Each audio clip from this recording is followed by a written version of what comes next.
Thank you all. I'd like to declare the meeting open, and I'd like to invite everyone to remain standing to say the opening karakia. Whakatakatahau ki te uru, whakatakatahau ki te tonga, kia mā kine ki uta, kia mā taratara ki tai, ehi ake ana te atakura, hei tiu, hei hoka, hei hauhu, ti hei mauri ora. Look, thank you all. I'd like to take a seat. Welcome everyone to today's council meeting. Councillor Rush, take a seat. Lost in thought.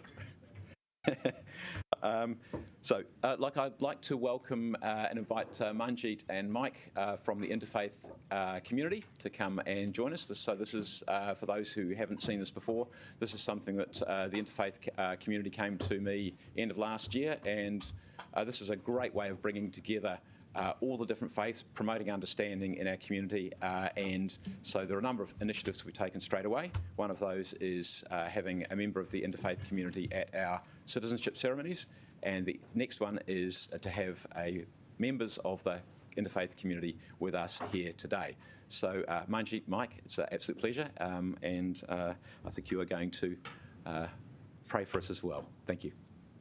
Thank you, Your Worship. Morning, councillors. Since it's Lent, we will have Mike read a Christian prayer for you. Thank you. Kia ora tātou. Grace and peace to you all from God. The cross I'm wearing today is appropriately made from nails, as the period of Lent is the 40 days leading up to the time of the crucifixion. All around Lower North Island, the Anglican Diocese of Wellington is following a Lenten study series called Rebuilding the Ruins. And I've selected one for today that deals with housing ruins. I think quite appropriate given the proximity to the anniversary of the Christchurch earthquake. There, but for the grace of God, go we all. So I invite you all to be still in the presence of God. Dear Lord, you call us to prayer this Lent, to seek your face and to know and be responsive to you. We pray for all New Zealanders who live in substandard conditions. We ask that you would be especially close to those who do not know warm, dry, affordable, or secure housing. We are reminded that you know what it is to have no place to rest your head. Your heart is broken for those who struggle, and you actively pursue justice. So, Lord, hear our cry for help. We ask that your Spirit would work in the hearts and minds of our leaders and all who have influence to bring some change. And in the midst of these ruins, we offer ourselves afresh to you. As your people, we know you have a role for us all to play in relieving people's pain and being agents of your compassion. And so we say, Lord, here we are. Use us. Amen. Amenei.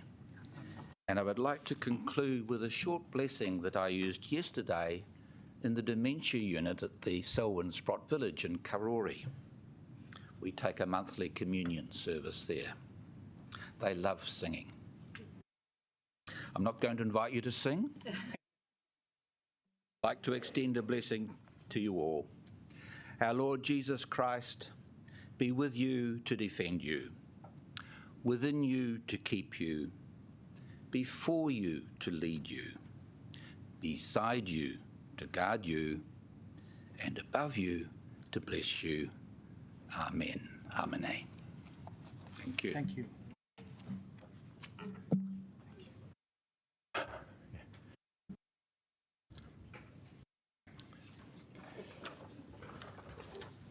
So, councillors, Please note that the meeting, as normal, is being live streamed. If you've got your phones with you, please put them on mute.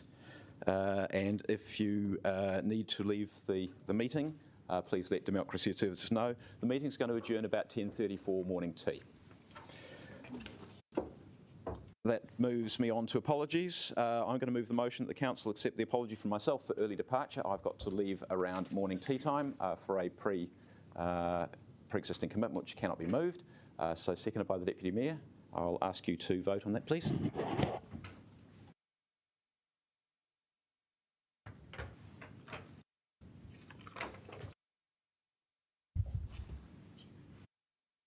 Thank you. Okay, mayoral announcements. Now, I do want to make an announcement. I want to make a very important announcement this morning. It's become apparent that we have arrived at a crossroads that requires us to make a significant change in our governance. And the time to do that is now. We've had a succession of incidents and comments over a period of time that have given cause to an environment of public and media speculation and now ministerial comment. Their belief in our ability as councillors, as an elected group to govern, has been shaken and eroded. It is in my capacity as Mayor and my responsibility to set the direction for what happens next. We need to listen to the voices of our community in its call for the infighting to stop. I want us all, as elected representatives, to seize this moment, dispel the current atmosphere of rancour and partisanship, and move to a position where we can make better decisions and focus on what really matters. Our historic long-term plan promises to renew our city's core infrastructure, resolve sludge and landfill issues, rejuvenate Tanako Civic Square, a new library, make future-focused decisions on our transport system, respond to climate change, find a sustainable future for our social housing, plan for a growing city, and much more. We face great challenges. We have great opportunities to make a difference.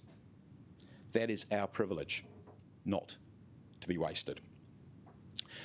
This should be a time when we use good governance to lay historic foundations for future generations.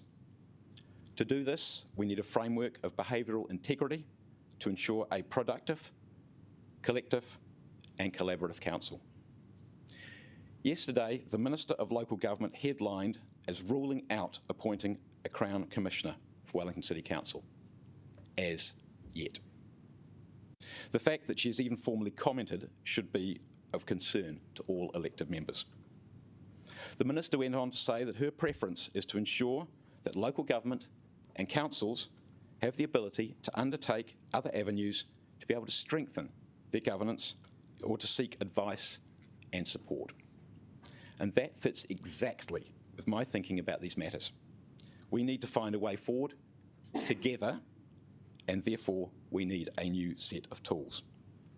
Therefore today I am commencing the process for an independent review. I want to ensure that Wellington City Council retains a democratically elected council.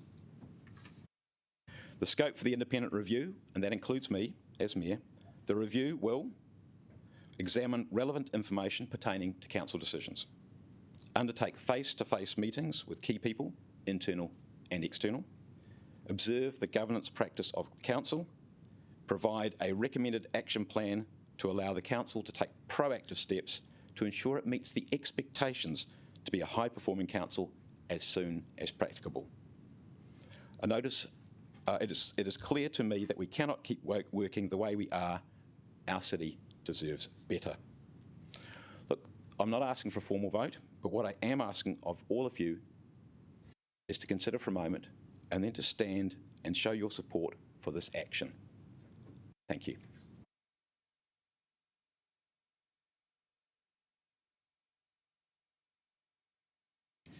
Councillors, thank you. That gives me great confidence in the way in which we can move forward. Please take a seat.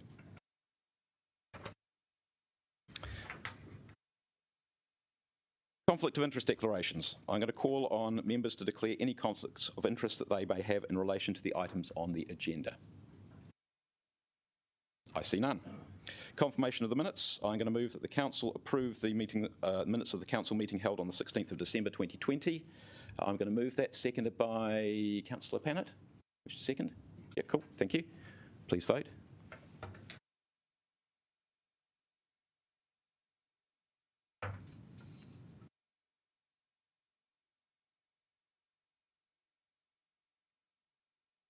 Thank you.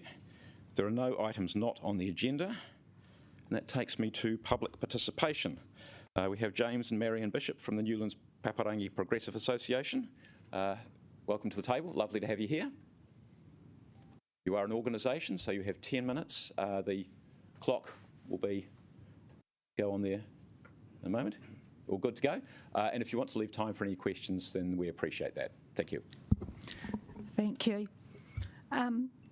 Good morning, Your Worship, Deputy Mayor, Councillors, members of public, council staff and media.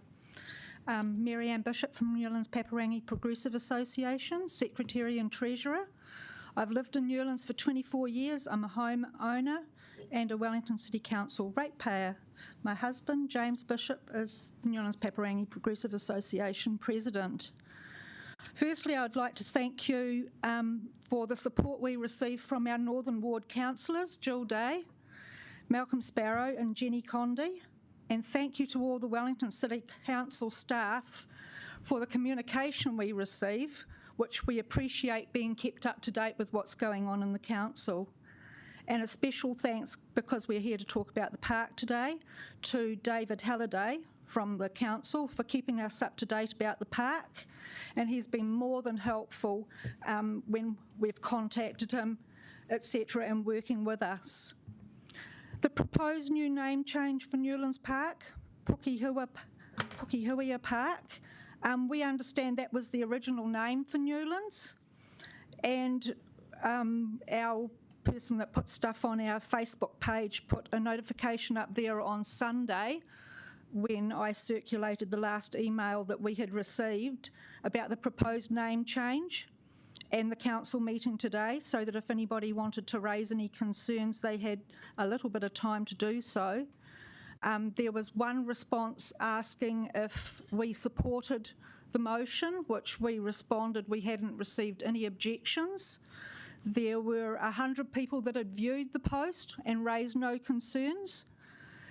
Therefore, we don't have any objection to the name change for such a key facility, and we think it's a great idea.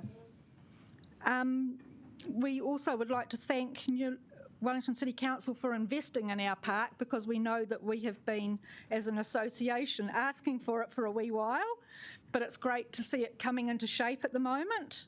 We know the walking track was completed first, and one of our committee members looks down on the park and she can see the walking track from her house, and Jim knows from when he's been up there that it's being used a great deal, and he was up there yesterday having a look at what he could see what was going on and he said it's really coming into shape, and he came home with some pictures for me.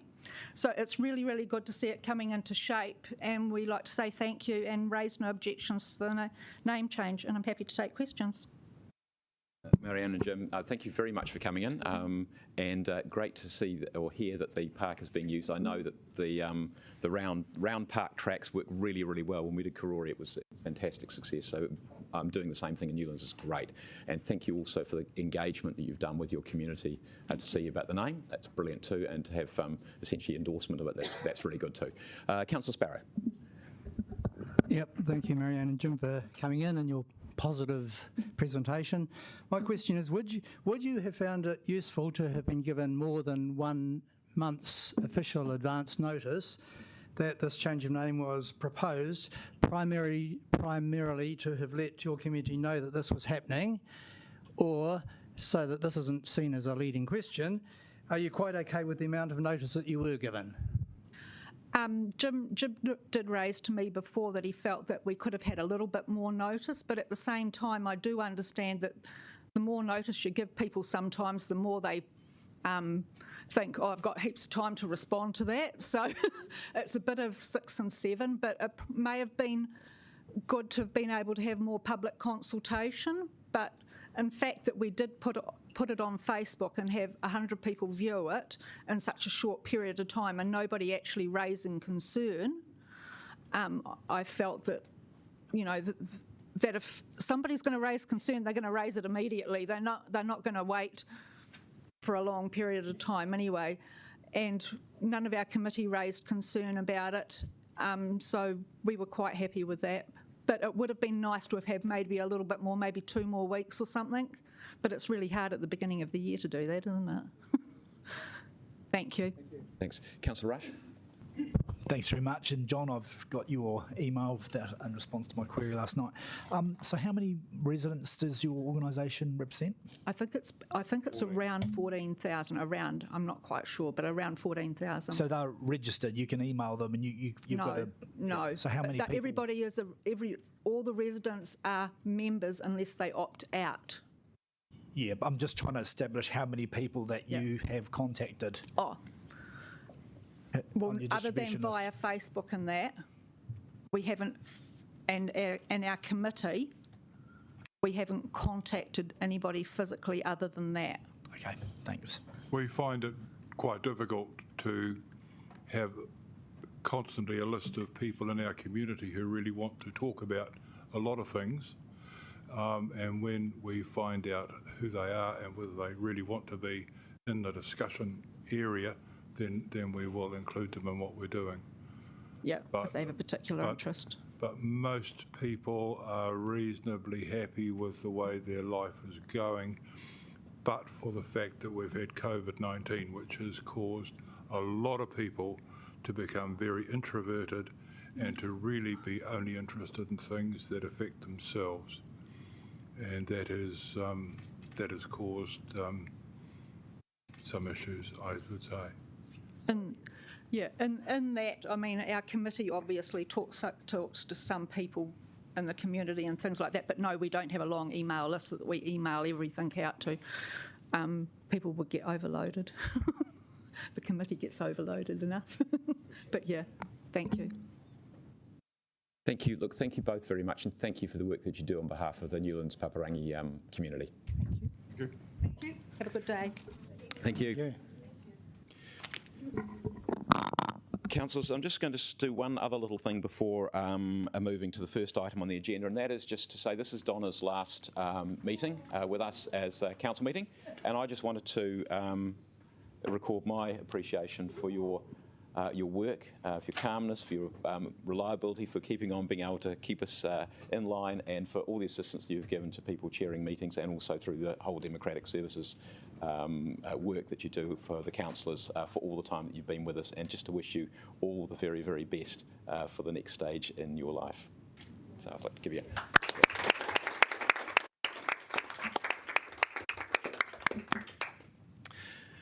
Councillors, I'm going to move to the first item on the agenda. Now, I think I need to reorder the agenda, don't I? So what I'm going to do is I'm going to take, and this is just because I've got to leave early, to take the procurement paper first, and then we'll move on to the regional paper. So I will move that we change the order to do that. If you can all vote, please.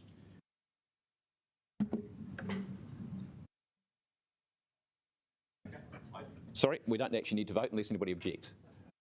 Right, thank you. I just wanted to make sure we did that properly, so thank you. See, she's keeping me in line. It's good. Right, okay. So look, I'm pleased to introduce this paper. We had a good workshop on this. Actually, I think some of the workshop was partially by Zoom and partially in person. I can remember that. And I think that the whole concept here is that we're using the purchasing power of the council, and we spend at the moment in excess of $500 million a year. And that we use that not only to get good value for money for our ratepayers and our consumers and customers, but also that we try and get some other values achieved, some environmental, economic, social, cultural outcomes for our community. And I think that is something that increasingly the government should be doing, local government should be doing. And of course, we had a great illustration of that during the lockdown, post-lockdown period with the whole Love Local campaign, which is about us saying, and Wellington NZ saying, let's back our own local business community. And I thought that was a really good illustration of that. So look, I'm delighted that we've got here to this point. I think it becomes something that I hope will become a valuable tool going forward for the council. It is one, we do actually have an existing purchasing policy, but it is one that has really sort of sat on a shelf really and not been particularly used. So I am wanting to make sure that this is something that we do use and that does not sit on a shelf, but is something that's actively employed to give good environmental, social, cultural and economic outcomes for our city, as well as good value for money. So I'm delighted to move this, and it's going to be seconded by Councillor Thune. Okay, thank you. Councillor Thune, do you wish to speak?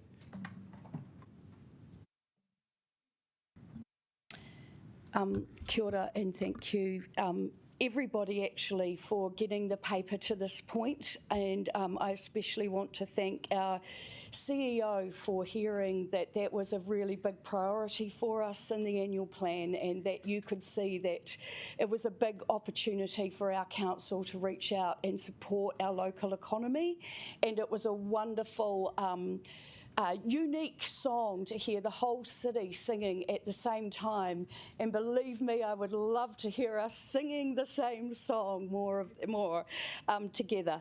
But look, the procurement is a really big lever that our council can pull to really enable our local economy, to help us move to a zero carbon economy, and also through social procurement. By investing in projects or partners or purchasing, and for you, Auntie Jill, buy the change you wish to see in the world. Like, I just want us to use that regularly. But, you know, many other councils and businesses are engaging and seeing that the way that they purchase can have multi-benefit outcomes. And I will say that I will be really proud of Wellington City Council when I know that we have a procurement policy, a strategic procurement policy that we can all stand by. So thank you very much for getting us to this point. And yeah, I really look forward to hearing the outcomes. It is important that we share the stories. I think our community would really benefit from knowing when we are spending wisely to help enable the other goals that we need to achieve. It's a no-brainer. Let's get on with it. Thank you very much. Thanks, Councillor Thune. Is there anybody else who wishes to speak? No? Okay. I'm not sure if I need to reply to that because it was just great. Right, I'll ask you to vote then, please.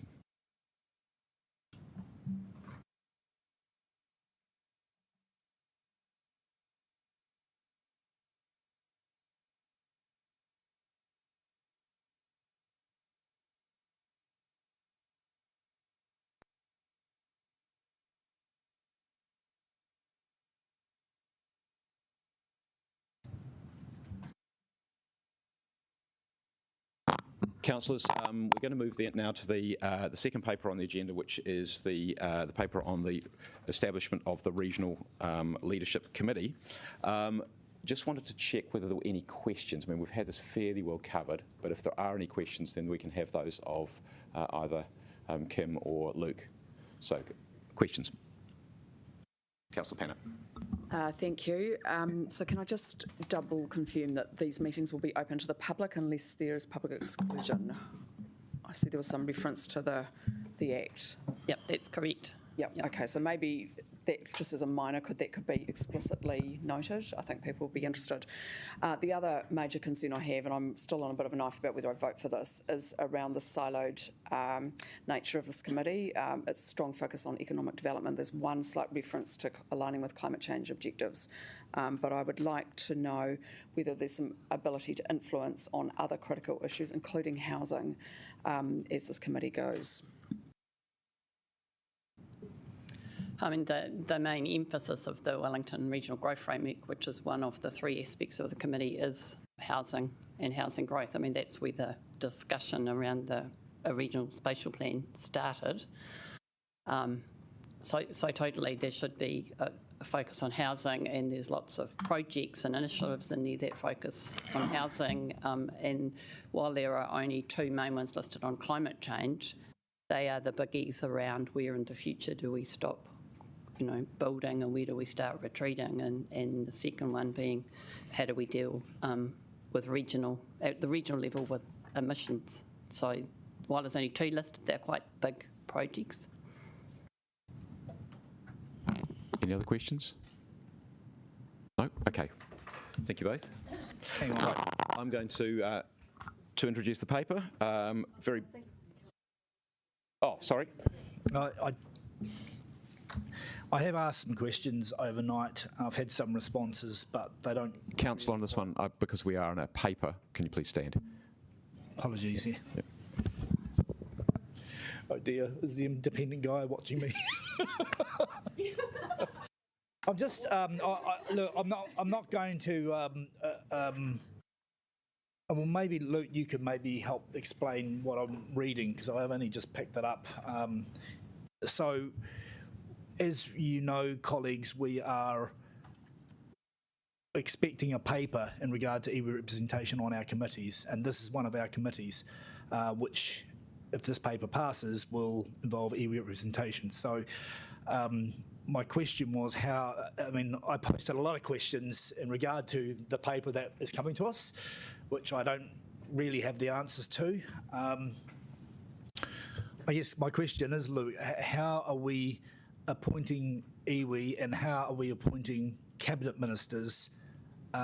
It's really a legal question, unfortunately, which is a bit unfair for you. But if you have a go at answering anyway, and I'll figure out what I'm going to do in terms of voting.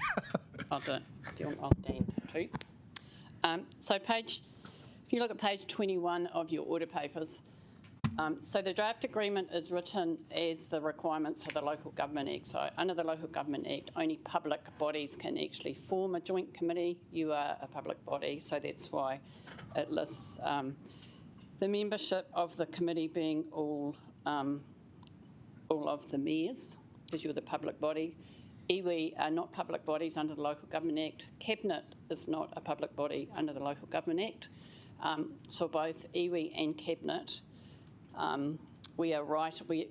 once all the councils are signed off, we're writing to all of those to ask them if, with the iwi, would you like to be on the joint committee, and secondly, who is your nominee? So in a similar letter goes to Cabinet.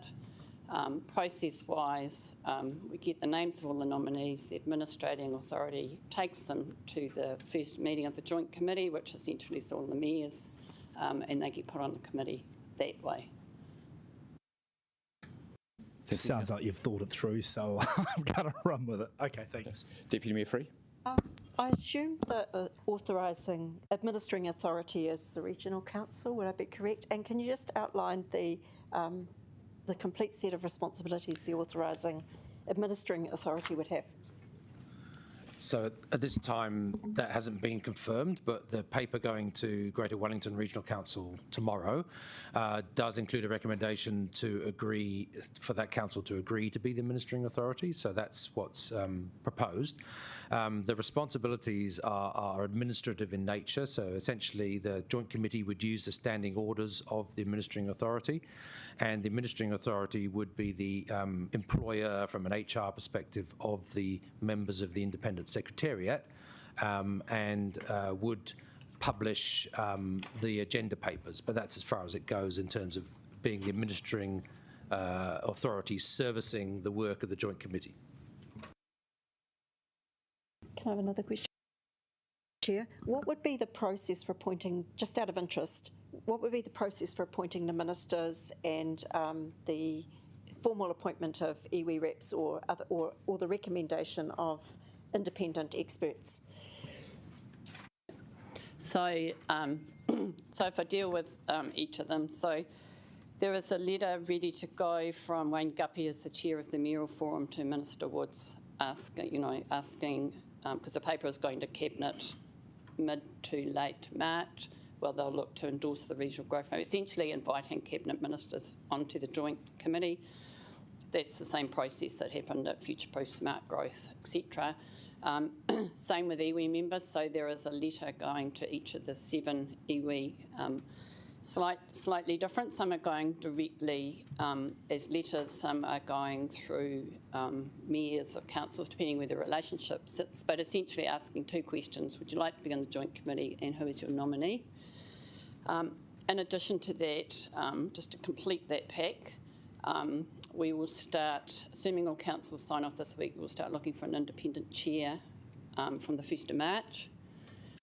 There's a subgroup that's assisting with that, including 2 mayors, 2 CEOs, including your one. Get through the process, we will get to a preferred candidate, and then all the nominees, so the Cabinet Ministers, the iwi nominees, the name of the independent chair, will go in a paper to the Joint Committee recommending all those people to join the Joint Committee. Before it gets to the Joint Committee, well, we would have taken it through a meeting of kind of CEOs and equivalents. So again, your CEO sits on that group. So there's quite a bit of detail there. Thank you. Councillor Rush. Thank you. Okay, so much more comfortable, but given recent press coverage about the lone wolf mayor, what is the process by which these plans will be approved? I mean, so I expect that whilst the mayor is our representative, that they will come back through council and be approved for in the usual process, or does it not come back to council and we get whatever it is that the committee provides for? I have to preface this comment with the fact that this is how our thinking is at the moment. Ultimately, the Joint Committee will decide how it wants to run the stuff. But using an example, for instance, so one of the pieces of work in the Regional Growth Framework is a 50 to 100 year 3 water strategy for the region. The thinking for a project like that is work would be commissioned, you'd get a draft report, it would go to the Joint Committee, they would endorse it, but the draft, but then it would go back to every council. Just like you got the Regional Growth Framework to endorse before it goes for public engagement and then it's finalised. There are other pieces of work in there like a live-in structure plan. I think that's slightly different. I don't see that every council should endorse that. Live-in obviously should, but I think the the Joint Committee also needs to sign it off somehow because it needs some alignment with the Regional Growth Framework. So I think it'll differ.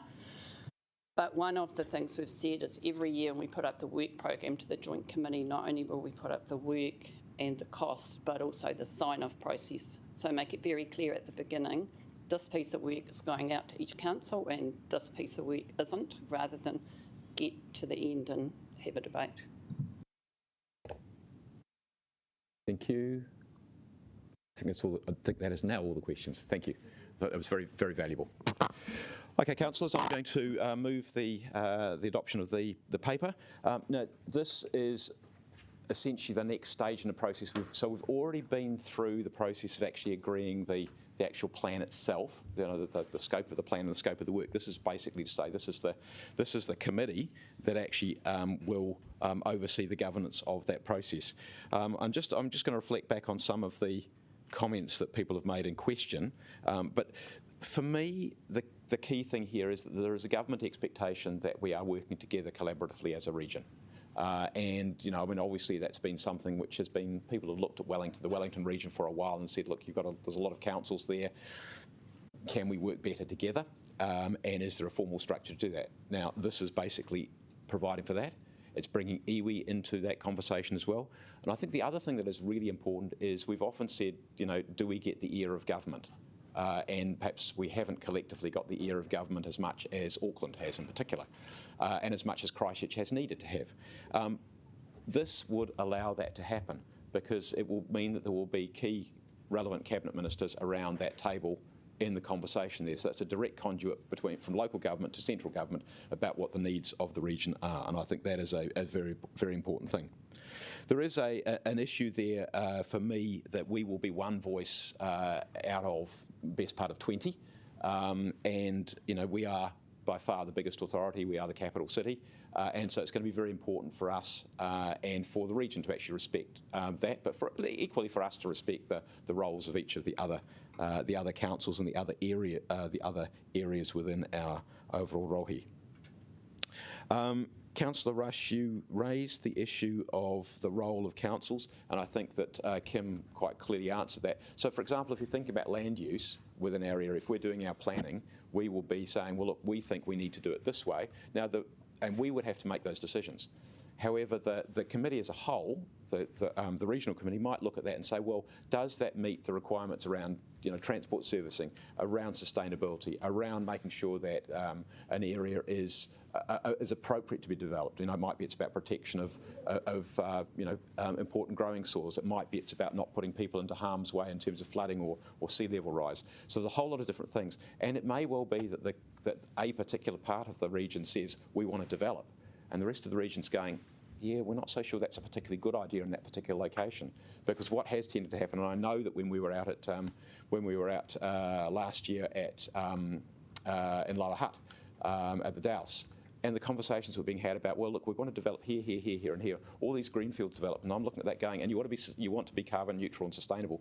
There's clearly a clash there, and so I'm sure that there are going to be some pretty robust conversations within this process where some of the collective are going to be saying to any given council, we're not sure that that's the smartest way to develop from a regional perspective as opposed to from a local territorial perspective. So it's going to be an interesting process. Ultimately, the decisions, as I'm understanding it, are still going to be made by the local. But if any part of the area is flying in a different direction to the totality, that's not going to look particularly clever, especially when you've got government obviously taking a greater interest.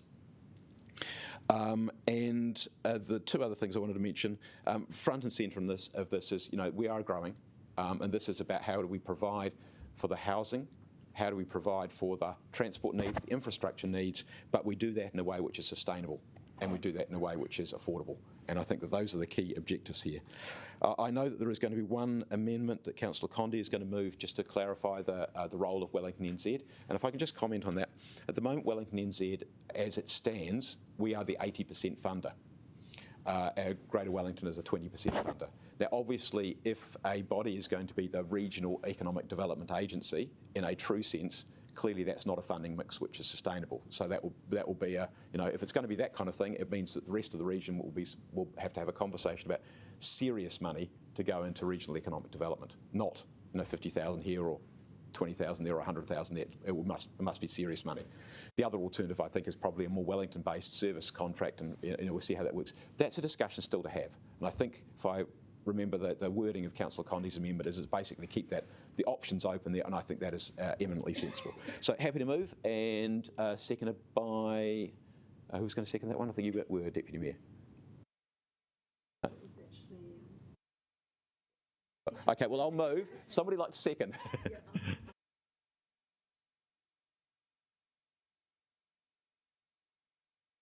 Right, anybody wish to speak? Councillor Condi, it's helpful to get the amendment. Yep. Thanks, everyone. I'll quickly speak to the substantive at the same time, but just to introduce the amendment, if we can scroll up, Donna, so that we can see the amendment on the screen for everybody.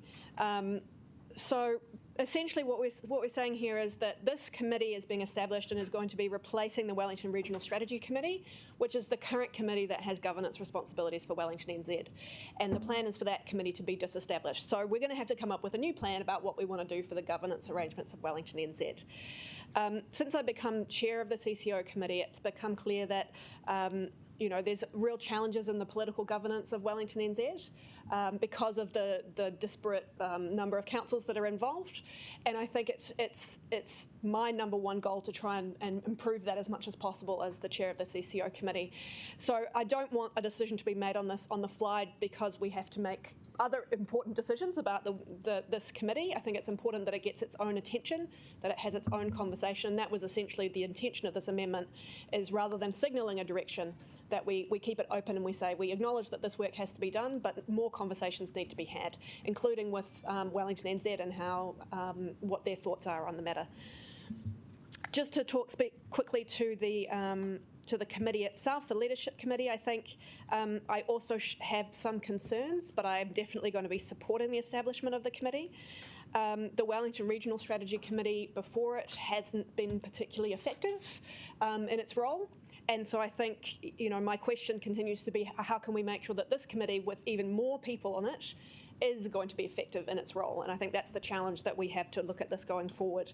But I completely understand that this kind of regional cooperation and one voice is something we need to do and something that I support. I'm very hopeful that having an independent chair on this committee will be one of the things that ensures that it is a well-functioning body. And I think it's really important that we make sure we get the right person for that job, because I think a lot is going to depend on that person being able to pull off a pretty complex governance arrangement. And my further following up concern is just to make sure that we have enough funding set aside so that we are able to get the high quality person that we're going to need in a challenging role like this.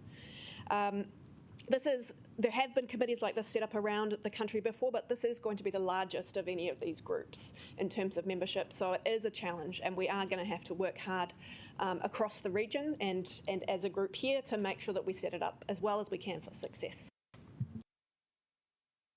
Thank you. I'm going to ask the seconder if she wants to speak to this. Well, I'm going to ask if people are happy to accept the amendment.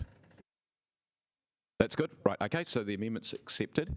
Now, does anybody else wish to speak on the substantive? I've got Councillor Fitzsimons, Councillor Rush and Councillor Day. Just very briefly, I just want to welcome this Regional Leadership Committee. I think it's very important. But I also want to echo the concerns that Councillor Rush made, because my experience as a councillor under in both triennium is that councillors can be a little bit sidelined when it comes to regional bodies, and it can be hard for us to know and understand what's going on. So I really hope that this won't occur here, and I'm very optimistic that it won't, given the public nature of it.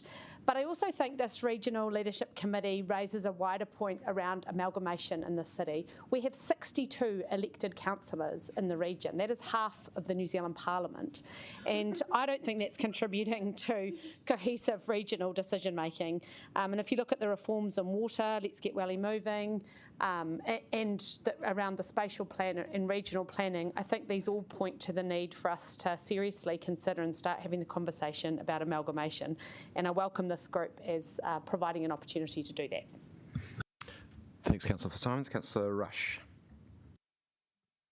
Thanks, Your Worship. I will be proposing an amendment which is triggered as a consequence of my points earlier. So it goes to recommendation 9. Cyrus, for you. Oh, sorry. The amendment's been accepted, yeah. So Councillor Rush, we've accepted Councillor Condi's amendment. Yep. So this is now a new amendment. Yep. So okay. Recommendation 9, both A and B, starts with the word approval, and I think that should be preparation for both. And I recognise that will have consequential changes to the agreement, and we'll have to go back to all the other councils, but until I get some granularity on how that decision making is going to work that involves us, I'm uncomfortable. Okay, I'm going to ask for advice from the officials because I want to understand what that means. Normally, if someone asks for advice, sometimes you're asking for advice because you actually know the answer. This time I don't, so I'm going to be very interested in see what the answer is. So the amendment you're suggesting is to change the word approval to? Preparation. Preparation. The intent being that it comes back to council. Final approval. Being a committee of the council, it should, actually. Okay, so the legal advice, so this is taken from the advice we got from Simpson Grierson, is so each council is being asked to sign off all of those 10 recommendations exactly as they are. Your 11th one is your own one. So essentially, the comment made over here is correct. If you change that, and therefore you're changing the draft agreement, we have to go back to all the other 9 councils and get them to agree to the same thing. Kim, can you just explain how this works? Because I mean, what you've said is that there will be decisions made, and I would have thought in these areas, where they will come back to the individual councils to, essentially recommended by the Growth Regional Leadership Committee. I think Councillor Rush's amendment is really just pointing to what is the process for various different decisions actually being made, and what is the part of the individual constituent councils in approving those. Yeah, so I guess just going back to what I covered earlier. So if you take the Regional Growth Framework, for instance, and we have started that before the Joint Committee, but that was approved in draft by the highest level governance we had at the time. It went to every council to endorse it. It's now going up for public engagement. The Joint Committee will approve the final version of the Regional Growth Framework. If there's any major change to its direction, we move away from medium density or we ignore climate change, none of which will happen, but like a major shift, then it will have to go back to every council, and it would have to go back to Cabinet and have to go back to everybody else. But on the assumption there'll be minor changes, the Regional Growth Framework will approve the final Regional Growth Framework. And the way this is written and the way I expect it to work is that that's exactly how it will happen for pieces of work that come out of the Regional Growth Framework. So there's a 50 to 100 year three water strategy. The Joint Committee will commission that work. It'll get the result of that work. I mean, that, to get to the Joint Committee, that piece of work will go through a senior managers group that your staff will sit on. It'll go through a CEO and equivalence group that your CE will sit on. You'll probably have a workshop on it, given that example. So by the time it actually gets to the Joint Committee, even as a draft, it would have gone through every council. And also remind you, it's a committee of council and Cabinet and iwi, so they'll all have some input into it. And then it'll get signed off as a draft. It'll go back to every council using that piece of work as an example for your views, and then it will go back for the Joint Committee to finally approve. I mean, these are pieces of work that the Joint Committee is commissioning. They're the ones who should be approving it. Thanks. Liam wants to make. Liam.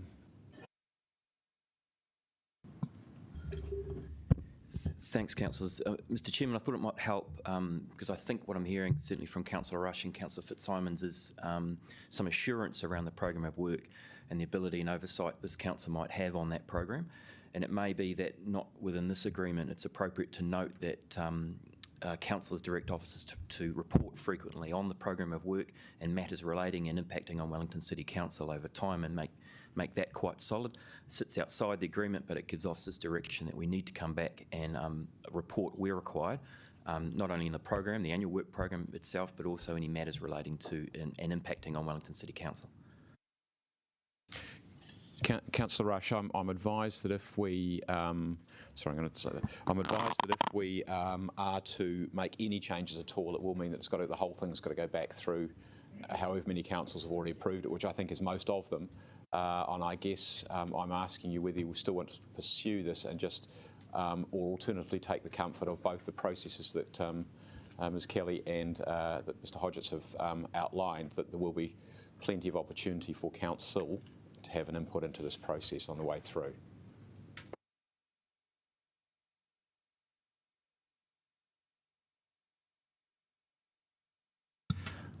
Your Worship, what you are saying is that as a consequence of the, I suppose, the being able to round and herd all the cats, we shouldn't do what I think is correct. This Joint Committee is a committee of the Wellington City Council, and consequently any decision of it, my reading is, I don't know what Simpson Grayson think, is that as a consequence we have final say over things, and that's not reflected well in the current recommendations. I'm going to ask for the Chief Executive to give a little bit further advice. Yeah,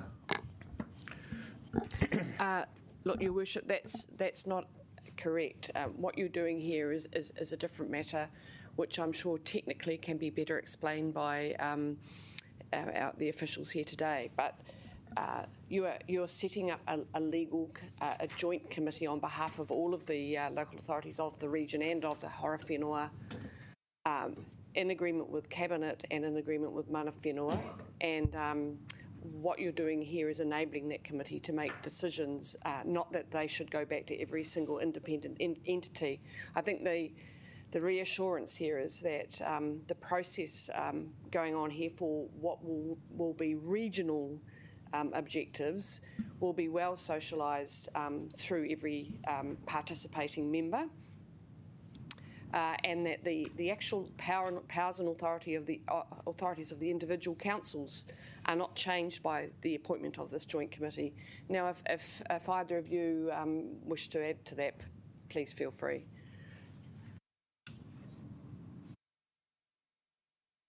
Yeah, I was just going to add that Wellington City are a member of this committee. There are 21 members, as someone pointed out. It's the largest one in the country.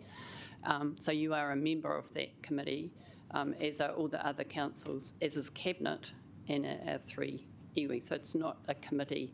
I mean, one of the options we looked at for this committee was a subcommittee of a council, and we moved away from that for exactly that reason. So you are a member of the committee. Thank you. A question? Councillor Condi. I guess I was just interested in some officer advice. If you can. Sorry, yes. Officer advice. At the moment, the wording is approve. Councillor Rush has suggested prepare. I guess I would be interested in, we often have we use other words like recommend or endorse. I guess it would be great to have officer advice about why you settled on approval over recommend or endorse or other things that could have been the word there, so that I can understand the thinking behind that. Mainly going back to the point I made earlier, is that this committee is going to commission pieces of work that either align with the regional growth framework or related to regional economic development, economic recovery. These are pieces of work that joint committee is asking someone to do, and therefore they should be the committee, giving it the final approval. So I've outlined how every council and cabinet and everybody else can add, their endorsement to it or not, or ask for changes. But ultimately they should have the final say in it. If I could just add, I think when we looked at the existing governance structure in the region, what we have is the Mayoral Forum, which is a collective body of the different councils that come together. The difficulties that we find with that arrangement is it has no power to do anything, and therefore is just a collective meeting in which people come to talk about stuff but can make no decisions. And to move forward and to make progress, we thought it was important that there were clear, defined areas where there were delegated approval powers for regional level issues, so that actually you can actually have a real governance forum that can implement stuff. And that's very important when you're involving central government and Mana Whenua, who want to be seen to be making progress and not just talking about the issues. The other thing I just remembered actually is we took this agreement from the Future Proof agreement. So these are actually the words that are consistent with all the other joint committees. Okay, I think that was all the questions. Deputy Mayor Free, and then I'm going to ask you, Councillor Rush, whether you wish to proceed with the amendment or not. So I had a couple of questions. So I note it's a committee in perpetuity, or is that whatever the word is, it doesn't end at the end of the triennium. So when does it get reviewed and how would it wind up?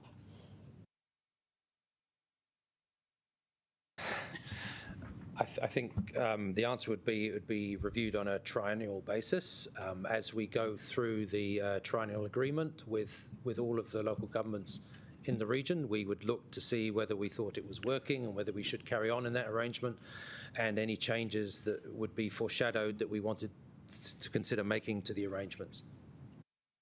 So would you have an objection to us actually formally noting that that's the advice we've received? No, I think that would be fine to note that. Yeah. And my other question is, if it's going to make decisions regionally, but obviously the TAs or whoever the authorities would be responsible for the budget. How binding are the decisions that are made through this joint committee on the parent TAs to actually implement? Yeah, I mean, that's actually a question related to local government, but also central government. So, you know, you can see quite clearly in some of the Transport and Three Waters work, the budget implications might actually be larger on central government than on local government. Again, this is the view to date, and it's up to the joint committee to kind of analyse it. But in, you know, if I take something like the Lower Hutt Structure Plan, for instance, which, you know, they are funding as part of the way we're allocating the funding. I mean, they'll be kind of key parties to developing that work, so they'll know the cost implications, or if it's a kind of the 50 to 100 year Three Waters strategy, for instance. Again, on getting that paper to the joint committee, your council, as with everybody else, would have had some say in that. I mean, it's not legally binding, but I would have thought there's kind of not much point a joint committee approving, you know, too many of these strategies if there's not a view to kind of implementing them. Thank you. If I could just add that I think when you look at the specific things that the committee can approve, they are regional level strategies. And I think the sorts of things you would expect to see in a regional level strategy, like a regional economic development plan, you know, would be a clear direction and a strategy for moving forward, and a series of actions. They wouldn't necessarily have planned or costed initiatives. That might be a subsequent stage. So I think it's agreeing to the high level direction rather than necessarily X council will go and do Y. Thank you. I just want to say that the noting bit is quite important to me, but I've seconded the main motion, so I can't do it. So it's up to someone else to pick that up if they think. Look, thank you for answering the questions. And if there's an amendment along those lines which wants to be moved, I would suggest that we're going to take a break very shortly. I would suggest that you work out who is going to wordsmith that and to move it and second it. Councillor Rush, do you wish to pursue the renaming or the rewording amendment or not? You know, I appreciate the advice, and this all came a bit late, but nevertheless there is support around the table for the motion or the amendment that I've put, and so I think it's appropriate to debate it and to vote on it. Okay, so look, Councillor, I think given the time, I've got the seconder, so we'll take the seconder, and then are you happy to vote on it, or do you want to have a long debate on it? You want to have a debate on it? Okay, well in that case we'll take the seconder, and then we'll break for morning tea, and then I'm going to have to ask Councillor, the Deputy Mayor, to take over both the chair and the motion. Yeah. Yes, you have a question. Okay, I've got a standing order question. Yeah. Yeah. Sorry, since you're leaving, Mayor, whether with you being not here part of the debate, can you still move? No. So that was exactly my point. Sorry, I must have missed that. Yes, when either the mover, so just this is a bit of standing order education, when either the mover or the seconder leave for any motion, then it's up to somebody else to say, I'm going to pick that up, and if nobody picks it up, then the motion will lapse. Okay, so in this instance, the Deputy Mayor will pick it up as the mover. You will need another seconder. And you will need to have another seconder. Okay, look, councillors, I think, do you wish to speak now, or do you want to do it after the? Okay, I think after morning tea. Okay, so look, we'll take a break. When do you want? Quarter of an hour? Yep. Okay, so look, we'll take a break. My apologies, and then I'll hand over to the Deputy Mayor to chair and to take over the motion.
the motion, and I believe Councillor Calvert is going to second. We have had 2 speakers already for or against speaking to the main motion. We're now in the process of Councillor Rush moving an amendment, which will be seconded by Councillor Pannett, and it's coming up, I believe, on your screens. Who's now? Councillor Rush, would you like to introduce this amendment? Speak to you have? I think I have. You have to yours, okay, and you've reserved your right. Sorry, I'm just picking up on where we're at. Oh, in that case, away you go. Thank you, Madam Chair. And look, thanks to my colleague for raising this. And I'm aware that there may be another amendment coming, which I'm also prepared to support. But I think there is a point here too about councils ceding autonomy and the right to make decisions on important policies here. So I'm strongly supporting that. And I do personally enjoy working regionally, but there is a bit of a issue that sometimes you do end up with the lowest common denominator kind of factor on some of the issues which really need to be addressed. And so if Wellington City Council wants to go really fast, we should have the ability to do that rather than being sort of kept back all the time. And I will talk to the substantive later because I do have some other concerns. Thank you. Okay, thank you. Is there anyone who wants to speak to this amendment? Councillor Day. Kia ora. So I won't support this amendment. I do support the intent behind it because I do believe that we need to be making sure that we are connecting in well with this as it goes, because obviously there's going to be some big decisions and projects happening within this. But I don't support it because I don't think it's helpful now to make all councils have to go through a process to revisit that particular decision. And I will be putting forward an amendment soon which will hopefully address some of the issues that have been raised, and I do support what has been said by both my colleagues, and thank you Councillor Rush for raising this because I think it's a very genuine concern and issue, and I also support the sentiments of Councillor Fitzsimons around amalgamation and thinking better about how we work as a region. Okay, thank you. Councillor Condi. Thank you. I won't be supporting this amendment either. I think one of my concerns that I raised previously is that the Wellington Regional Strategy Committee never really functioned that well, and that hopefully this is a body that will be able to work better. And I think when the officers were telling us that they chose the word approve so that this group could actually function and make decisions, I think that is really important. That this group does actually have some powers. I'm absolutely glad to hear that there is another amendment coming that is going to look at how we report back and hear about and stay on top of and connected with all of that work. I think that's excellent, and I will look forward to supporting that. Councillor Pannett, I just wanted to say I think Wellington City will still have the ability to go faster than the rest of the region. The problem is we may not have the power to drag the rest of the region on to catch up with us. But I don't think that this committee is going to prevent us from going faster in our own part of the rohe. I think we're going to be able to continue to make decisions within our own space. It's where they cross over and connect that this is going to become a really important committee. Okay, thank you. Councillor Paul. Tēnā tātou. I just wanted to say that, appreciate the sentiment, but won't be supporting because I think it just adds another layer of bureaucracy that we don't need, because I think the purpose of this growth framework is to enable more housing and to address really significant issues that are actually regional that we won't be able to solve by ourselves as Wellington City Council.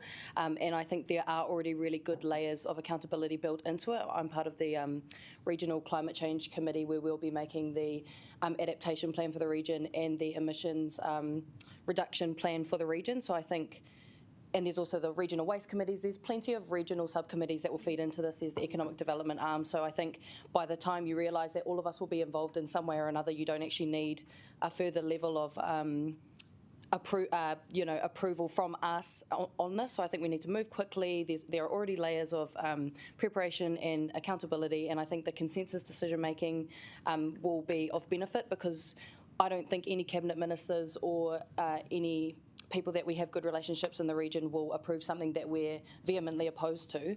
And I also think that having the cabinet ministers around the table will also ensure that we're moving with national direction, which I think we tend to sometimes not do around this table. So just want to say that, but we'll support the foreshadowed amendment. Okay, we've had 3 speakers against. Is there anyone who'd like to speak for this motion, or shall we just put it to the vote? But no, we need a right reply. Okay, so going back to the right reply, Councillor Rush. Thank you, colleagues. Look, I also acknowledge that the timing to make an amendment like this and the requirement to go back to all the other parties is complicated.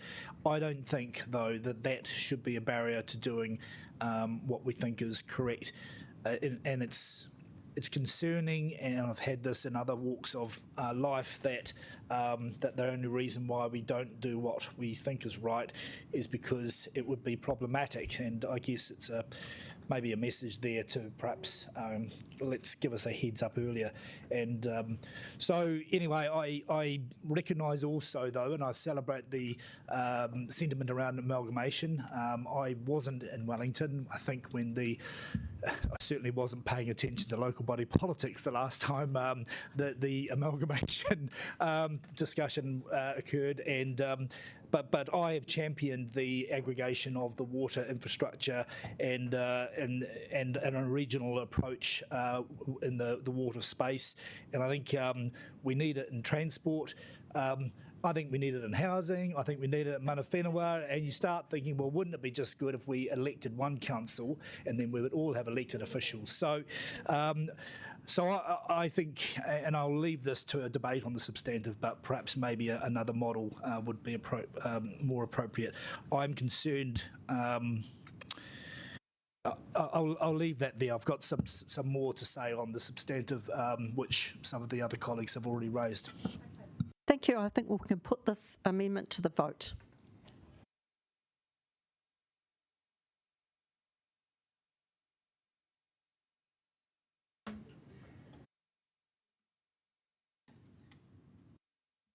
That fails.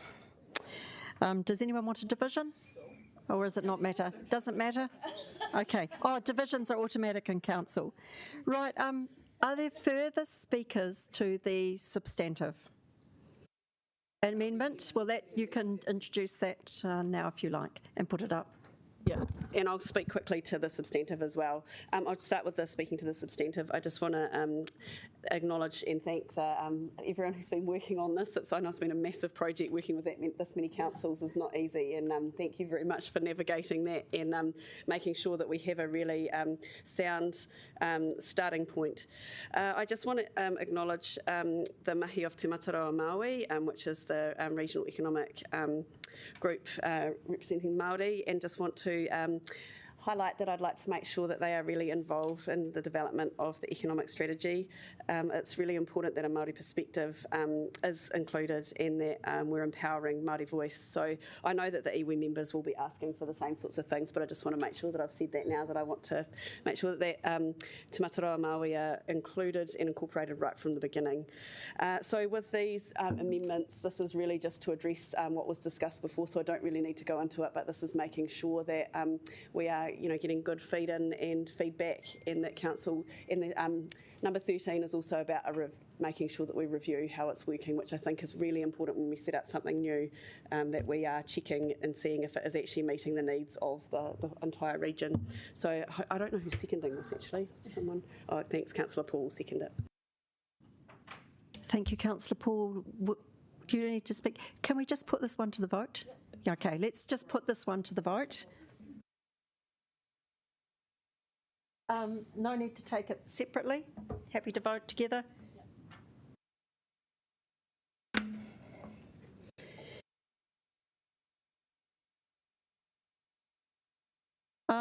So that is nearly closed, and that is unanimous. Right, so do we have any further amendments, or shall we just go to debate on the substantive? Okay, is there anyone else who wants to speak to the substantive? Okay, Councillor Pannett. So, I kind of thought I didn't need to do this anymore, but I'm a little bit frustrated that, again, we have to think about the economy without real reference to the environment. Again, here we go again. And I did raise this immediately when I saw what the focus was of this committee, and we can't put any amendments up, so I'm not going to do that. It's a waste of time. But I'm really, really disappointed that we do have to have this conversation. If there's some reference to climate change, it will somehow align. We've heard that there will be, some focus on housing. But really what I would have expected to have seen is a concentration on the well-beings and a recognition that we all stand on this planet, that we have no economy without our precious environment, and that we do in fact have a crisis in our environment which needs to be addressed. So what I'm going to do is I'm going to vote for this committee because I do believe in working regionally. I do not support amalgamation. And it's great to see that the Crown will be represented as well as mana whenua around the region. And what I think I'll do is constructively try and work on how we can improve on this, because we are not doing justice to our ancestors if we do not sort out our environment now. Thank you, Councillor Pannett. Councillor Rush, I know you wanted to speak, but you have actually already spoken to the substantive. You need to be quite careful you don't. Apparently, well, I've been informed by the committee advisor you've covered it all off. So, sorry, I think... Right, is there anyone else who wants to speak before I have my seconders go? Oh, well, in that case, I will have a right of reply, won't I? It's all got a bit muddly. Would you like your seconders go, Councillor Calvert? Thank you. Yeah. Hey, look, I'm going to be supporting the recommendations, and I acknowledge the work that's gone into that to get us here. And it's no mean feat channeling all councils. And from my perspective, I've always said that us as just a territorial council, we're only a boundary drawn on a map, and we should always be thinking regionally while we can only act locally. So I think this is this helps towards that. I note that Petone in the Hutt Council district is closer to where we sit here now to where Tawa is in our city. So it's really important that this is why it's even more important that we think regionally. And I think it's a way that we can work better collegially together, having a framework like this that is very public and transparent. Look, I commend Councillor Fitzsimons for raising the point of amalgamation, and I think that is certainly something in the future to consider. However, I just note that with the exception of Auckland, all subsequent proposals for amalgamation have actually failed, including the Wairarapa councils. But I think this joint committee is a step towards that, towards a cohesive approach and in a very sustainable way. And it is real incremental change that we can make now. And so for me, this is about evolution, not revolution. Thank you. Thank you, Councillor Calvert. I will have my right of reply. So I remember when we discussed amalgamation as a region, or as a city, it was a region. And what we decided in the end, with the rhetoric at the time, was we don't actually want amalgamation, but we do want to work more collaboratively together as a region. We want more joint committees, we want more joined up thinking, and we want to be able to have that regional focus for really important things. So I think this is an important step forward. I didn't support Councillor Rush and Pannett. I didn't support your amendment because I was actually persuaded by Councillor Day's argument that we do need to give this committee some authority, some real authority, but at the same time there's a safeguard that I think we do also need to know how we wrap it up if it's not actually working well, and when we review it and how we make that assessment, I guess is still to be decided, but at least we've got a framework there that will happen. I did find the paper a little bit light on some of the details, like, for example, who was the administering authority, who was going to sort of nominate people, who was going to do this and that. I know we had some workshops and that was comforting to remember that, but I think the paper itself could have been a little more fulsome in some things.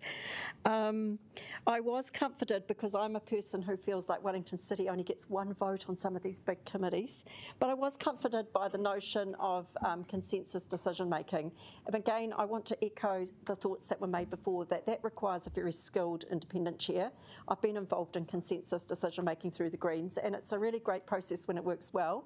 But it kind of does need a lot of it really needs someone who's very skilled in facilitating to get the best out of that process. So I hope that will be kept in mind. This is the same approach that's used in several other parts of New Zealand, so we're not breaking ground here. It's used in the Horowhenua, the Waikato, Canterbury and Bay of Plenty. And I do find it quite exciting that we're now including Horowhenua. I think that's, those transport links are very real between Levin and Wellington. And, it's in terms of our agricultural connections, where we grow some of our food, it does stretch right up to there. So I think it's quite important to take a regional approach. And I just have a little bit of time left, and I don't actually think there's very much I need to say. So I will be supporting the paper. And with that, I actually invite us to vote on the substantive.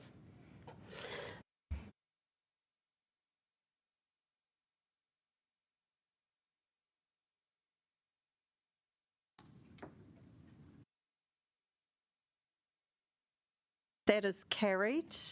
Now, the next paper, just have to get my, is the Charles Plimmer Bequest Forward Programme and Taputeranga Funds Allocation, which is presented by Councillor O'Neill. Councillor O'Neill, would you like to introduce your paper?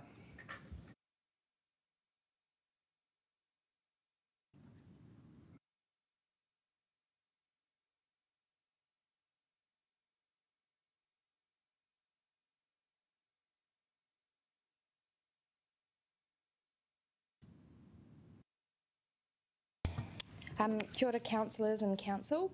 It is my pleasure today to introduce the Charles Plimmer Bequest Forward Programme and Taputeranga Funds Allocation. This is a pretty significant piece of investment work for the triennium. We're looking at $1.5 million going into the redevelopment of Kulburnie Park, and we're looking at a really strong ecological case to do a lot of cultural and social management on Taputeranga Island as well. The Plimmer program is a funding program that enables implementation of reserve management plans alongside communities that councils have considered a priority. These projects in the past have been supported by the Charles Plimmer Fund, have delivered a legacy of really positive social, recreation and environmental and economic outcomes as an alignment with our own policies. Some awesome historical projects that the grant has supported in the past is upgrades to Atari Wilton's Bush, Alex Moore Park and Central Park as well. The context around this, and as many councillors might remember as well, is that in the past significant allocations of funding have also been put onto the Te Mutu Kairangi Park project, and this was planned to start in 22. But the project is yet to begin, as it's currently sitting with the Crown and iwi to conclude their discussions with the future of the area. We are looking at some pretty awesome things, and as a councillor I'm particularly really excited to get on with the consultation with Te Runganga o Tō Rangatira and Taranaki Wānui in terms of Taputeranga and the South Coast proposals, and the Eastern Suburbs community in terms of the bowling club site as well.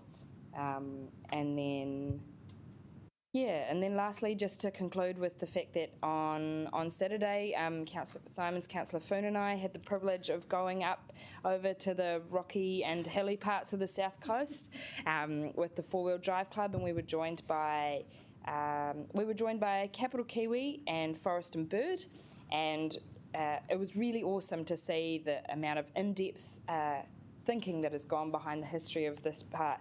It's quite literally just in our backyards, and we've got a wonderful, big, wild, potential regional park there as well.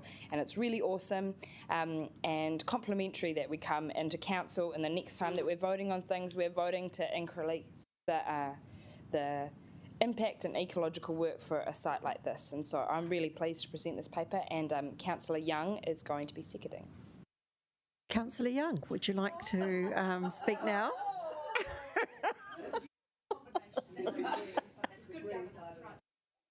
Okay. Right.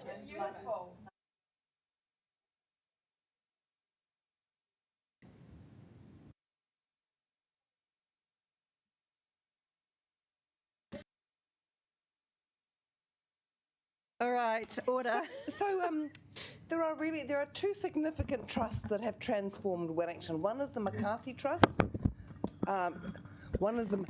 Should I dance as well? One is the McCarthy Trust, which was founded on the sale of beer, and the other one is the Plimmer Trust. And so Charles Plimmer, they're both administered by the Public Trust, by the way. Charles Plimmer died in 1930. He had no children, so he left the income from his entire estate for the beautification of the coast and city reserves. But I would alert you, although he had no direct descendants, the city is crawling with members of the Plimmer family and the McKinnons, because the McKinnon's mother was a Plimmer. They are absolutely, and they are watching us all the time. So just alert. So anyway, the thing is, I would love the Plimmer Trust to consider one day extending the beach, which they imported from Nelson. I know it's not very environmentally friendly, but people in Wellington love that beach. And it could be a little bit bigger. But no, just one other thing. So I've been practicing this. I hope I got it right. A little interesting unknown fact about my sporting past, which is not extensive. I have swum to Taputeranga Island in the middle of the winter. When I was at boarding school at Island Bay, it was a kind of dare thing to do. It was incredibly cold, but the school was so cold that we didn't feel it as much as normal human beings would have felt it. So I'd just like to say this is fantastic they're doing this. I'm absolutely behind this, and I would like you to support it. Thank you. Thank you. Now, we do have Councillor Day. Is there anyone else who'd like to speak? Councillor Foon. Where you go, Councillor Day and Councillor. I love hearing you speak, Nicola. I learn so much every time you stand up and enlighten us with some of your past. Very happy to support this paper and would like to thank the staff for the work they've been doing on this, because I know in the case of Taputeranga, this decision's been sitting around for a long time waiting for an opportunity to do something with the money that came as a result of that agreement. So really, really excited to hear that there is a plan and that we can work with iwi and actually have some money to be able to do that is a really big part of it. So thank you very much, and really pleased to support the Charles Plimmer Trust, because I have seen in our own community, the Grassleys Reserve, the development there was amazing. In fact, I wasn't on council then, and I remember thinking, how did we get such an amazing park in Tawa, and finding out that it was a result of having some extra money because of him. So that's a pretty cool legacy to leave for the city. And also, obviously, we've got Newlands Park, or soon to be named Pukehuia, which is actually really lovely to have both these papers here today. The Newlands Park development plan is amazing, and it really is something that the Newlands community have been waiting for a long time. So thank you to the staff for persevering through the various challenges.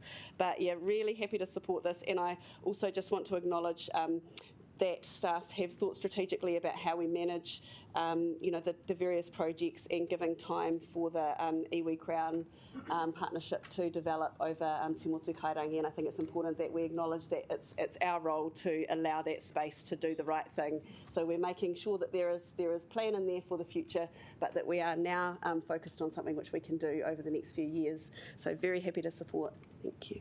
Thank you. Councillor Foon. Kia ora. So, yes, I'd really like to thank the Charles Plimmer Trust. What a wonderful gift to leave to Whanganui Tara. And when I grow up, I'd love to be able to do something like that for our city as well.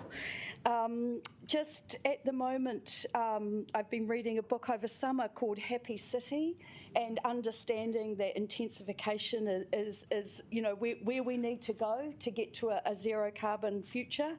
But there is definite evidence that living with nature is critical for our well-being in that environment. And I'm loving hearing terms like rewilding our city that come along with this. So, just thank you, Charles Plimmer, for actually enabling these projects to carry on and be uncontested about what this funding is for. I also want to acknowledge, Te Kopaho, and thank you, Councillor O'Neill, for bringing that up. What an incredible adventure. Councillor Fitzsimons has still got the shakes. And I can't believe I've lived here, nearly 30 years of my life, and that's the first time I've been on such an adventure. And so the idea that we have regional parks in our capital is just so incredible for setting us apart as a unique city for the future, let alone working towards our ecological emergency and supporting the regeneration that we so desperately need. So kia ora to everybody that works in this space. This is a real win for Wellington today, and I'm loving the projects that have been chosen to go ahead. Thank you. And Councillor Pennant. Thank you, Madam Chair, and I'd also like to endorse the comments of my colleagues. This really has been an amazing gift, and when you look at the map of what's actually been done with the money, we owe a huge debt of gratitude to the Plimmer family. I'd just like to raise a couple of points, though. Councillor O'Neill, you can respond in your right of reply. We have been talking about Te Taputeranga for a long time, like even since I got onto council, and then there was a big signing with the then minister and the mayor. That was in Mayor Wade Brown's time, and this money is now going to be spent 10 years away, and I appreciate there's some complexities which need to be dealt with, but I would just like to use this chance to say we need to hurry up on it, because it really has been going on for too long, and it will be amazing when it's completed. I am pleased to see some work we've done in Kilburnie Park.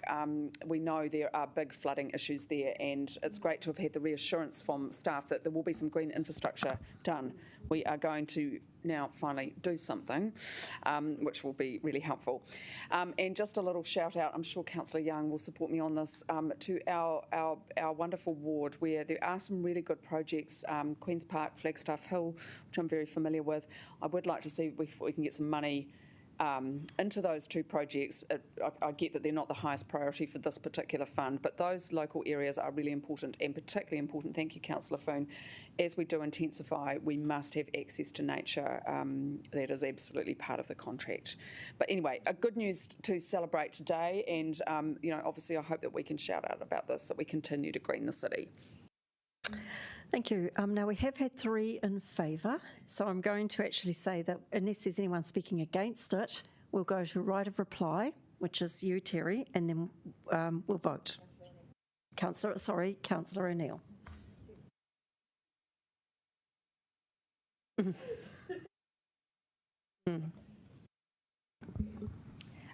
Thank you, and just to briefly touch on a few small points in my right of reply, and one is to stress as well that Mayor Foster was particularly excited to see this paper come to fruition, and if he was here I'm sure he'd be speaking in support of it as well, but I know that it's been a really high priority for him too.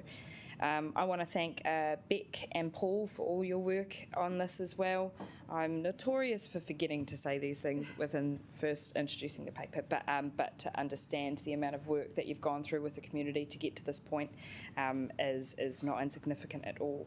An extra opportunity that I'm particularly excited about as a local for the revamp of that Kilburnie site is that it's super close to the Kutuku Flats, and it's super close to Ebis and St Pat's Town and St Kath's and a myriad of other schools, and I'm particularly excited as we open up the envelope for what a park might look like for that community, that maybe we can look at a park that addresses and brings in the needs of a whole wide range of people, and using that existing relationship there. And then just briefly to reply to Iona Pennant, so Te Taputeranga Park redevelopment is still on the program, it's still there, and Beck's done a really good job of laying out the series of priorities and the opportunity that we have now with Taputeranga Island and Kilburnie Park, because everybody is ready to progress with that proposal, and as Councillor Day mentioned as well, that relationships with iwi and relationships with Land Information New Zealand are just as critically important to get right as well, because otherwise we're going to end up with something that not everybody's on the same page with, and so I'm really comfortable with that there. And also noting in the paper, it outlines that within the next long-term plan we can take another review. If that relationship has progressed, then we can start focusing on Te Taputeranga again. Cool. And then lastly, just to address the quick comment about Kobuni being a flood-prone area, there is also a really awesome opportunity here to make sure that we are using green infrastructure and climate adaptation plans too. Maybe we could do some extra work in there, working with the local schools around teaching people about water-sensitive urban design, the little baby penguins in Evans Bay just across the road, and I'm sure we can encompass that as well. Thank you. Lovely, thank you, Councillor Funla. Let's put this to the vote. Oh, sorry. Councillor O'Neill. Right, away we go.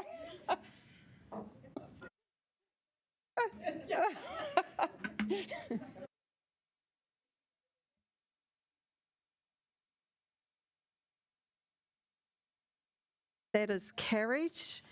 Now we have the proposed road closure, item 2.4, and that is to be introduced by Councillor Condi.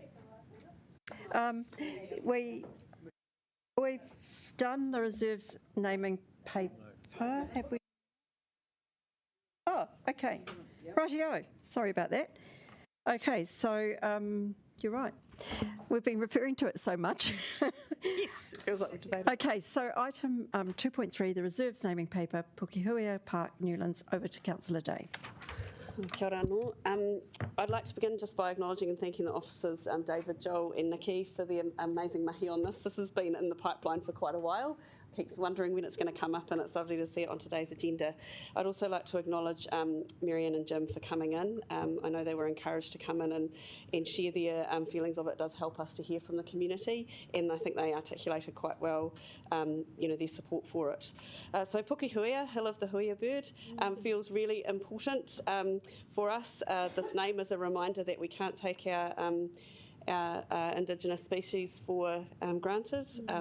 The hui are extinct, and I often feel quite sad to think about that, because they do sound like a really amazing, beautiful bird. They symbolise leadership, so I think they've got a very high mana in our country, and it's lovely to be able to give a park with a beautiful place in our city this mana.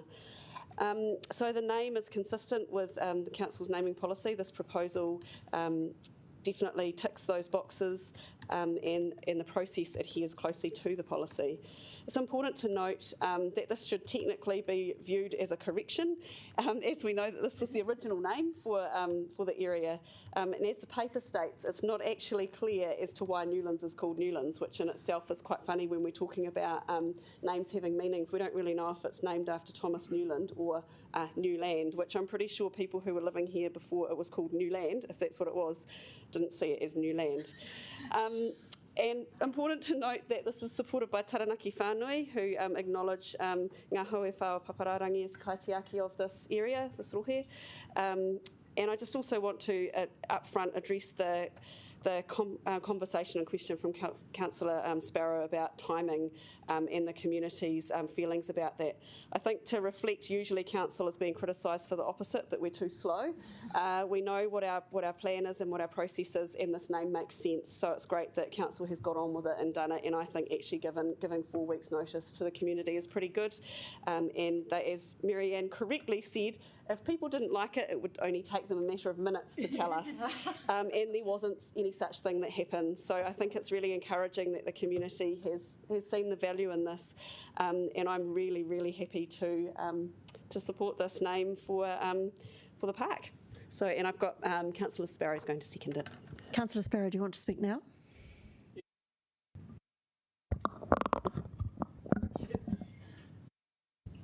Yes.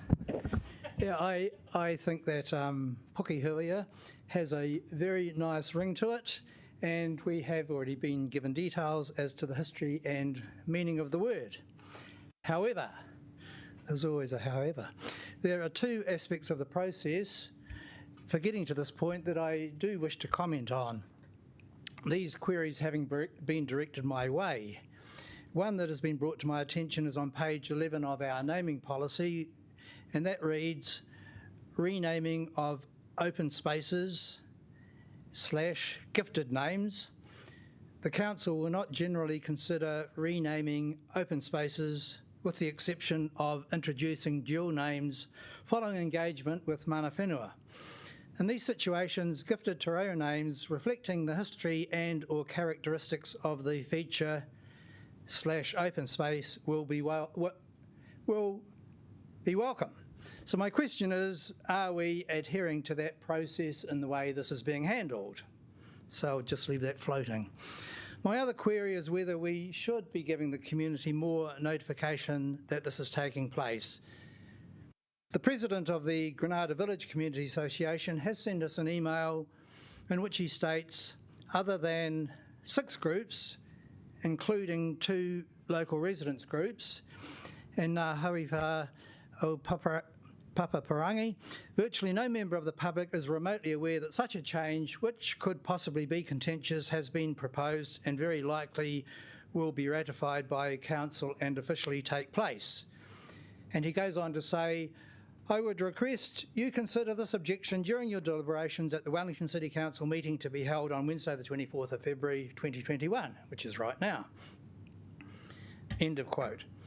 So it was just over a month ago that the email was sent by council to the 2 local residents groups plus 4 sports clubs advising that a paper would be taken to council within the next few months. That was stated in the email, within the next few months.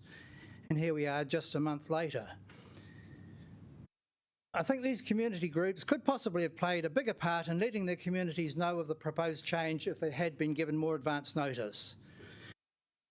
The local newspaper, the Independent Herald, has only just become aware of this proposal and has not had a chance to let its readers know about it. And their comment to me was not so much that people want a chance to comment, but that they value a heads up. It's nice to know that it's happening before it happens. Anyway, we've heard this morning that the NPPA supports this proposal, and bearing in mind the concerns I have just raised, I support the name itself. Thank you. Thank you, Councillor Sparrow. Now, we've got Councillor Paul, and I didn't see anybody else, and we've got Councillor Rush and Councillor Condi. I didn't even plan this, but just wanted to respond to some of your comments, Councillor Sparrow. But firstly, I just wanted to thank the team and any of the mana whenua who helped to restore this beautiful name, Pukehuia, amazing birds, sadly extinct. But I just wanted to comment on what you were saying around the process and how they were given little notification. I've actually got this book here, and it's pretty interesting, and you can have a read of it if you want afterwards. But it actually talks about the process that was gone through when names were removed, and I wanted to just bring to your attention that when Māori were living in these areas, that suddenly they woke up one day and they totally had new names, and they were given no notice at all. So I think it's really good for us to remember that these names are more important than people who may have never been to these places before or who give no regard to the natural environment that these places are. And I just want to thank you, Councillor Day, for all of your mahi and say it's awesome to see us restoring some of these names that have a really big significance to the natural environment and the history of Te Whanganui Atara. Thank you, Councillor Paul. Councillor Rush.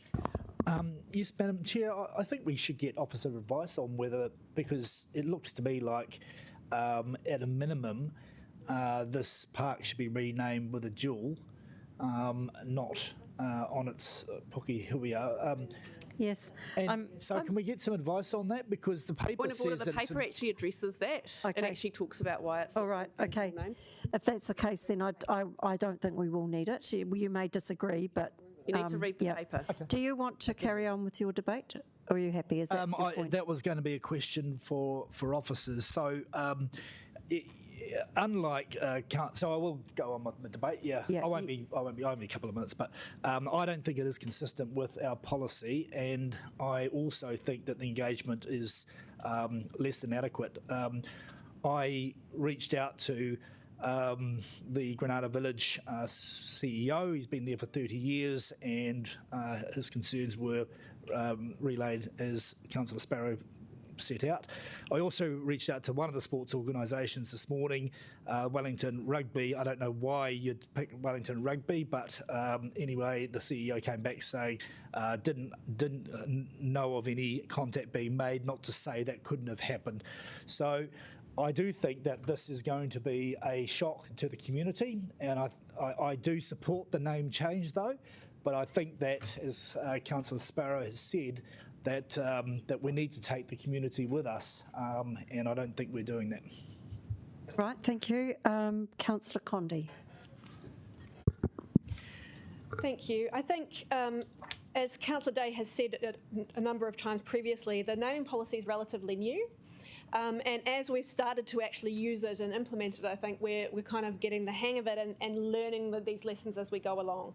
So I think that this is, the fact that the policy says that renaming open spaces is not a priority and we'll have dual names, that may be what the policy says, but it seems like when we're doing a massive rebuild of a park like this, then that is an opportunity for us to look at whether the name should be revisited. It's not like we're just rocking into Newlands and deciding to change the name of the park. It's part of a significant upgrade to the program. And so there are some little things like that in the naming policy that maybe we, on reflection, we could have gotten a little bit better. But, that's often how these things go when you have a policy and start using it. I think we can also reflect on how we carry out targeted consultation on these things. It is sometimes a lot to expect of our residents associations who are not very well resourced sometimes, that they're going to be able to get the word out to the community more broadly. So it may be that's another thing that we need to reflect on and consider as we go forward and look at how we're implementing the naming policy over time. All of that said, I think it's a really exciting day to be coming up with a new name for this really fantastic investment that we're making into Newlands that the community have needed for a long time. I think Pukehuia is a beautiful name, and the meaning behind it is really lovely, and I'm going to be very excited to support it today. Councillor, I'm going to actually suggest we've had at least three in favour.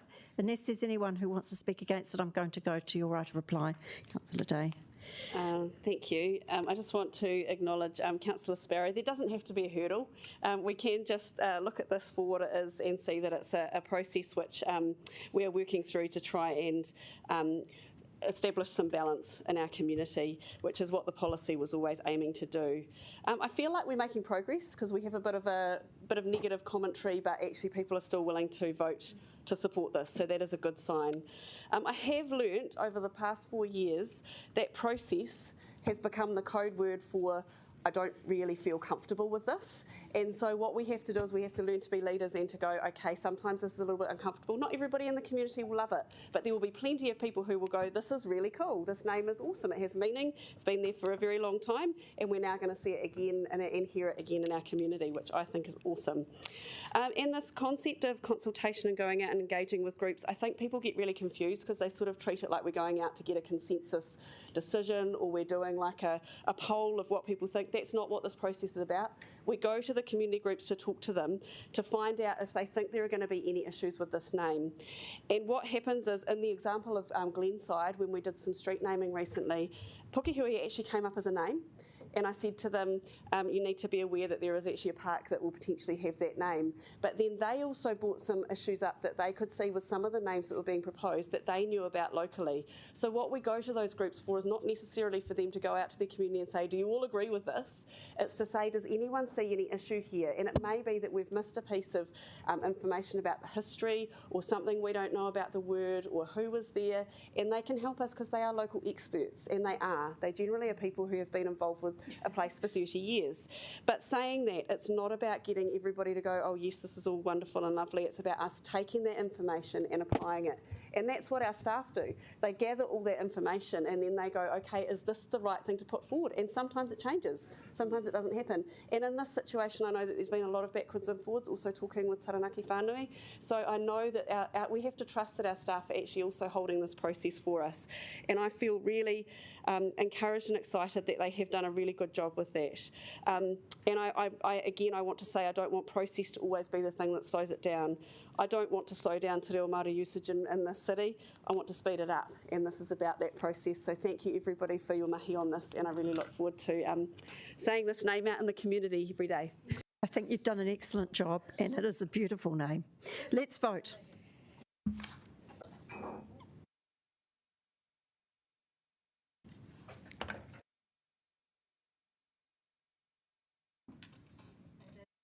Carried. Now we'll get back to, sorry about that, Councillor Condi. We'll get back to item 2.4, which is the proposed road closure. I'm kind of hoping we can do this one pretty swiftly. So I invite Councillor Condi to introduce, and do you have a seconder? Not at the stage. I'm sure somebody will put their hand up. Maybe Councillor Matthews will back me up from Regs. Okay, cool.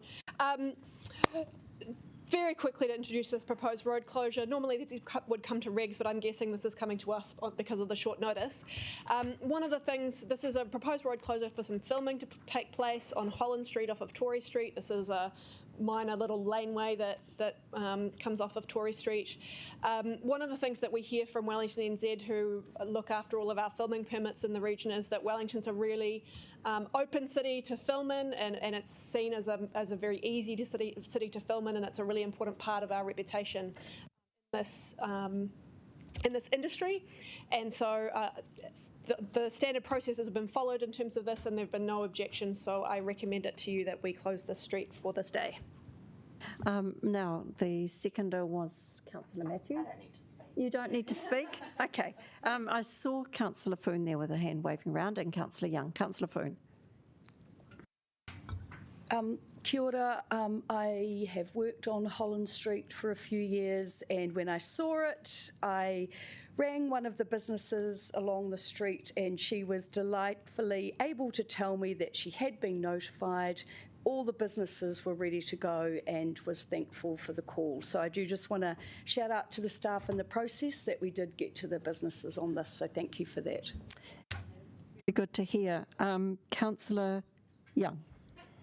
So I'd just like to say Holland Street is not that insignificant. I go down it several times a day, and it also has one of our best pizza and Raglan roast coffee places there. So just don't be dismissive just because it's not local to you. It's very significant to people who live nearby. Okay, if there are no further speakers, I'll give you a right of reply if you need it.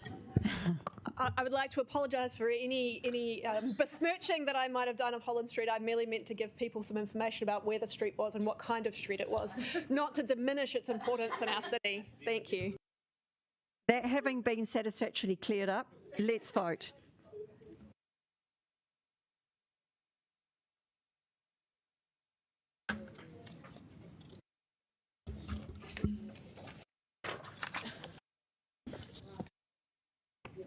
And that's unanimous. Now we do need to move at this point into public excluded. So I will just read the bit out. So officers recommend that the public excluded is excluded from the following parts of the proceedings of this meeting pursuant to the provisions of the Local Government Official Information and Meetings Act 1987. Okay, to whatever. Do I need to read it? Oh, my goodness. Okay. It's a while since we've had a council meeting. Actually, someone reminded me that this is the first of the year, first one we've had this year. So, pursuant to the provisions of the Local Government Official Information and Meetings Act 1987, we need to vote to exclude the public from the following parts of the proceedings of this meeting because... There's a good reason, yes. Because the reasons are the withholding of the information is necessary to protect information where the making available of the information be likely to unreasonably prejudice the commercial position of the person who supplied or is the subject of the information, and that the public conduct of this item be likely to result in disclosure of information for which good reason for withholding would exist under Section 7. Do I have a seconder to move into public excluded? Right, looks like it's Councillor Young. Okay, do we need to speak to this or shall we just go vote? Okay, let's vote on this.